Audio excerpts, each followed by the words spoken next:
when people look at it at the end. You know, like what kind of a feel am I going for? So I have some that are actually very, very gloomy.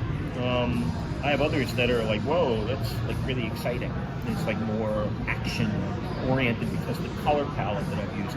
I'm using reds and blues and like these bright. So the reason I was saying that, you know, there's an infinite amount of different ways that the instrument could be played. And one is I discovered that I could play the half like this.